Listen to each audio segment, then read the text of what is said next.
最近我在门诊遇到不少甲流后久咳不愈的病人，晚上只要一躺下就开始咳，而且嗓子痒，一受点刺激咳嗽就更止不住了。吃了各种止咳药、消炎药还是不管用。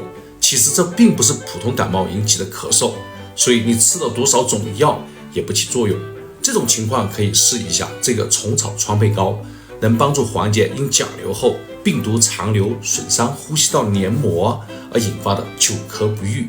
它里面的发酵虫草菌粉成分是来自天然的冬虫夏草，能够止咳平喘，改善呼吸功能，提高肺活量。同时有条件的还可以在医生的指导下做下雾化。